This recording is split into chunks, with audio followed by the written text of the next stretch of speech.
Mes frères, Notre-Dame de Paris, dans quelques jours, quelques mois, sera l'ouverture de Notre-Dame.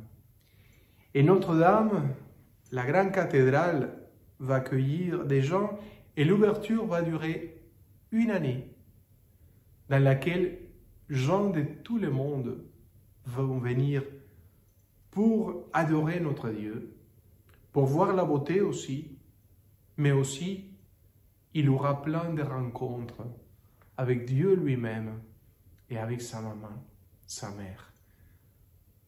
Je suis qu'il y a même plein de prêtres qui ont été appelés pour confesser tellement du monde qui va venir de tous les endroits. Notre-Dame, ce n'est pas seulement un endroit de culture et de tourisme, c'est surtout un endroit de foi, de piété, dans lequel sera possible de nous rencontrer face à face avec notre Seigneur. Voilà, cette statue, c'est Notre-Dame, Notre-Dame de Paris. Et voilà qu'aujourd'hui, l'Évangile nous parle de Jésus qui a envoyé le 72 annoncer les royaumes de Dieu dans les villes, les endroits où il était proche à venir.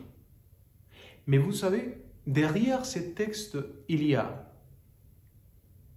la mémoire du Christ, les souvenirs de cela qu'il a été, et en même temps la puissance du Christ ressuscité qui habite leur cœur.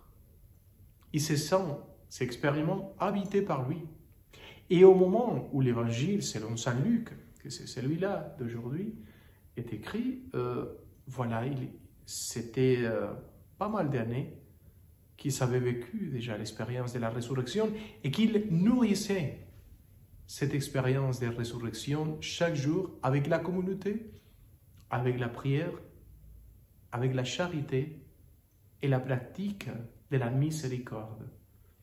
C'est pour cela qu'ils vont bien se souvenir que notre Seigneur lui-même n'avait rien sur lui, c'est-à-dire c'était vraiment pauvre.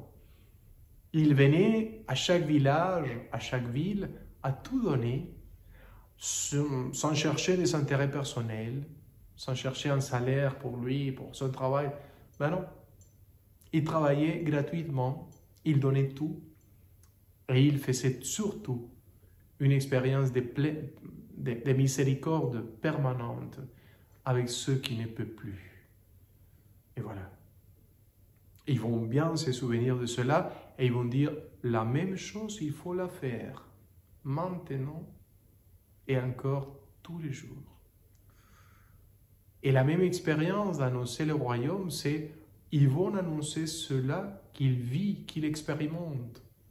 Ils expérimentent la présence du Christ ressuscité. Ils vont raconter cela. Ils vont dire la beauté du Christ qu'ils ont vécu, qu'ils ont expérimenté. Est-ce que vous voulez aussi annoncer la beauté du Christ ressuscité qui vous habite? Vous voyez toutes les circonstances de guerre, de tristesse, des malheurs qui vivent tellement du monde actuellement. Est-ce que vous avez le courage, la force, la joie d'annoncer en regardant les autres face à face, leur dire, Dieu existe, Dieu, il est vivant, Christ a ressuscité, il habite vos cœurs, il est capable de vous transformer la vie. Alors si, il faut le faire. Il faut le faire. Il faut parler du Christ et de cette grande expérience spirituelle qu'on peut vivre. À ce moment-là, plus que jamais, il faut annoncer la joie, la force, la consolation, la puissance, la force de cet Christ ressuscité qui nous habite. Allez-y. Plus encore, on est dans les synodes. Plus que jamais, il faut annoncer la résurrection qui est en vie. Que Dieu vous bénisse au nom du Père et du Fils et du Saint-Esprit. Expérimentez le Christ dans vos cœurs et dans la communauté.